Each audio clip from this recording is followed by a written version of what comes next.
Naglabas na ng update ang IRCC sa eligibility ng spousal work permit for family members of temporary resident last January 14. At naging mainit na topic to kasi nagimbal naman talaga ang lahat, lalo na yung mga international students na nandito at gagraduate na ngayong April. At isa kami doon. Kung kagaya namin kayo, nag-graduate din ngayong April, kasi definitely affected tayo dito.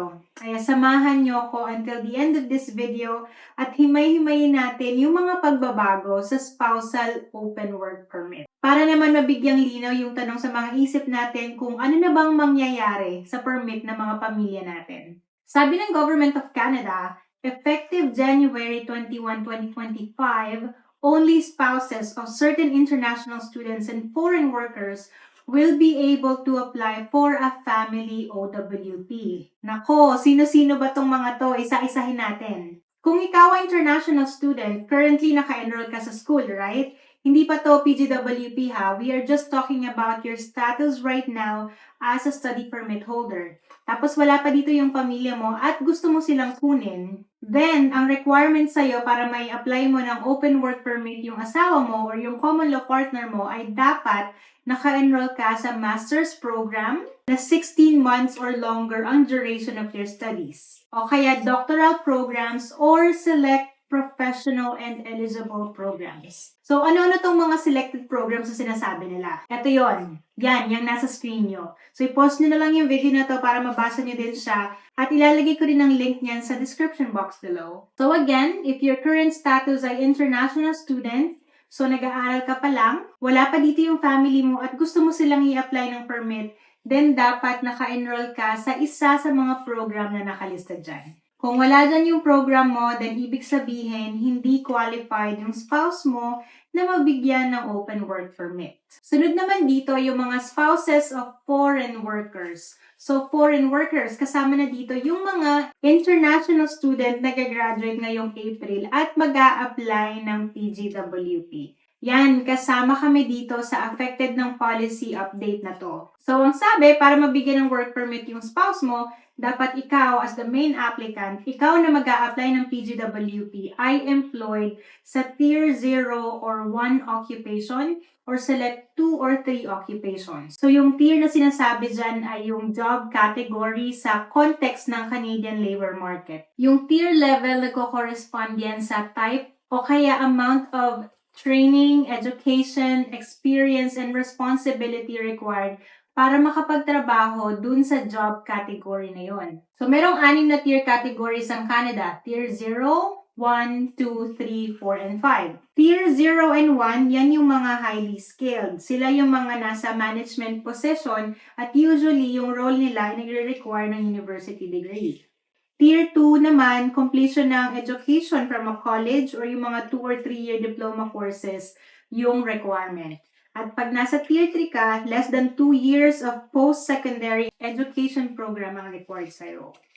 Tier 4 and 5, yan yung mga low-skilled worker that doesn't require much of a formal education requirement. So, dito sa bagong update, ang nire-require ng Canada ngayon ay dapat nasa Tier 0 or 1 occupation or select Tier 2 or 3 occupations ka as a PGW applicant para mag-grant ng work permit yung spouse mo. So, nag-release na ng listahan ng IRCC kung ano ba yung mga sinasabi nilang select Tier 2 or 3 occupations na yan. And diyan niyo siya makikita. Again, yung link ilalagay ko sa description for ease of access. Yung mga nasa natural and applied sciences, construction, healthcare, natural resources, education, sports and military sectors, yan kasama kayo sa mga pasok na occupations sa select Tier 2 or 3 na sinasabi ng Government of Canada. Now, alam ko maraming makaka-relate dito. Kung ikaw ay nasa food industry, unfortunately, wala sa listahan ng qualified na trabaho. Yung mga nasa fast food o kaya cook, line cook, chef, unfortunately, hindi siya kasama. So, kung ikaw ay nasa food industry, ang kailangan mo ay makapasok sa job category ng Restaurant and Food Service Manager, which is nasa Tier 0. And nung binabasa ko to, sobrang stressful niya. Like, alam mo yun, ang bigat sa loob. Medyo naging emotional din ako. For context, kung bago kayo dito sa channel ko, yung husband ko yung nag-aaral sa Algonquin College dito sa Ottawa, Ontario. At ako naman yung dependent niya. Gagawa na nga sana ako ng video about dito nung una tong lumabas. Kaso talagang hindi ko rin kinaya. And na-stress talaga ako ng malala. Kaso sabi ko, hintayin ko na lang muna yung listahan ng mga Tier 2 and 3 na trabaho para makita ko din kung meron ba dong pasok sa mga prospect na trabaho ng husband ko. And I was expecting kasi na kung magre-release man ng update ng IRCC, dapat applicable sana siya sa mga paparating pa lang. Kasi sila yung mas may time na mapaghandaan yung mga ganitong pagbabago. Sadly, this rule is effective January 21, 2025 and for students nag-graduate pa lang ngayong April at mag-a-apply ng PGWP, napakabigat na balita to. Talagang magkukumahog tayo ngayon na maghanap ng trabaho within the job category na nire-require nila. And for most international student, mahirap makaland agad ng job sa management position sa Tier 0 or 1 unless you have a really extensive work experience, right? But for most of international students, nagsisimula talaga ang karamihan sa mga entry-level na trabaho. Kaya I really feel for all international students na nag-worry sa kung ano pa ba yung magiging future natin dito sa Canada. Kasi dati wala naman masyadong requirements. As long as enrolled ka sa designated learning institution, kahit 1-year program pa yan, pwede mong isama yung family mo. Ngayon, hindi na to yung kilala nating Canada na family-friendly, family-oriented, kasi pahirap na ng pahirap. Ito, isa pa. The foreign worker must also have at least 16 months remaining on their work permit at the time when their spouse applies for the OWP. So, medyo naguluhan ako dyan. Kasi kung nasa PGW application stage ka na, more likely yung visa mo malapit na mag-expire, right? Wala nang 16 months yun. Or, does it mean ba na kailangang maunang mag-apply ng PGWP, yung main applicant, bago mag-apply ng spousal work permit?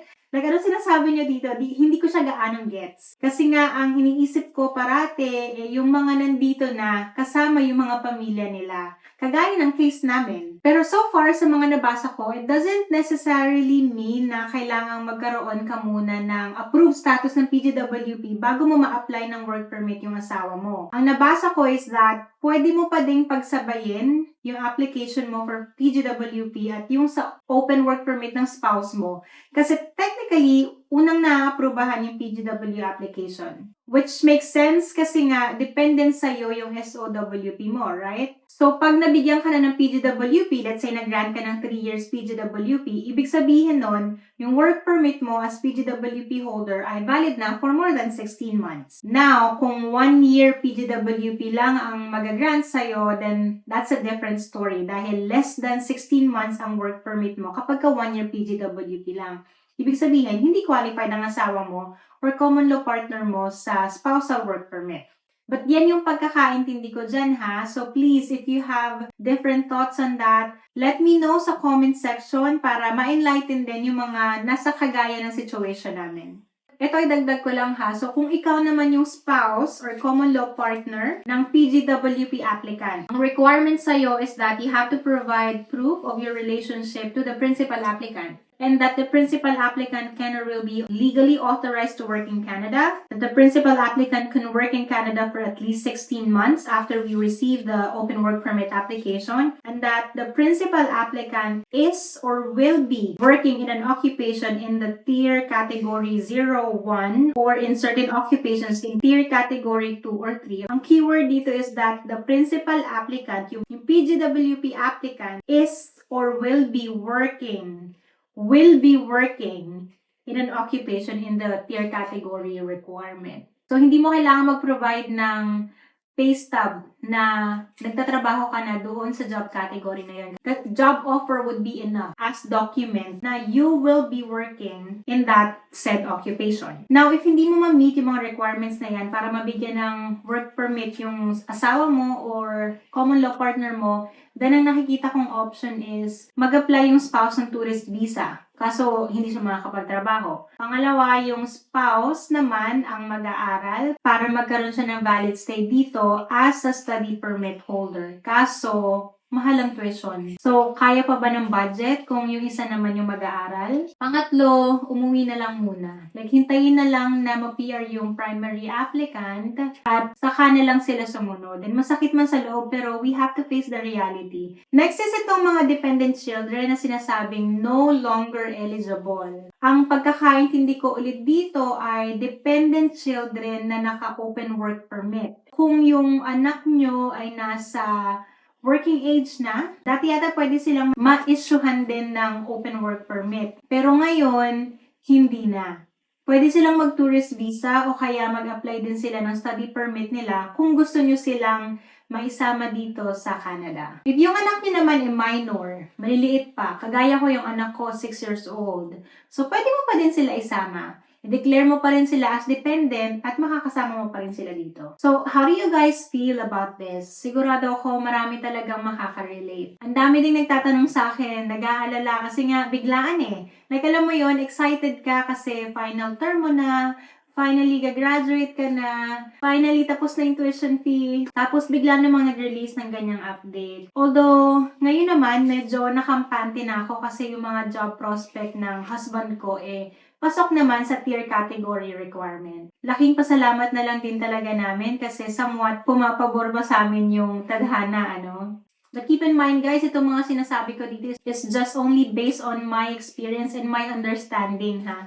Kung talagang, alam mo yun, complex yung situation nyo, hindi kayo sigurado sa kung anong gagawin nyo, it's better to consult an immigration lawyer. May nagsabi nga sa akin nung unang lumabas to, talagang nag-worry ako. Sabi niya sa akin, like, why not consult an immigration lawyer? Ang sabi ko, mahal kasi, like, wala na kaming extra fund pa para magbayad ng lawyer. Sabi niya, kung kapalit naman nun ay peace of mind, I think it's worth to spend money para sa peace of mind mo, knowing na alam mong tama yung ginagawa mo, and guided ka ng professional, guided ka ng expert.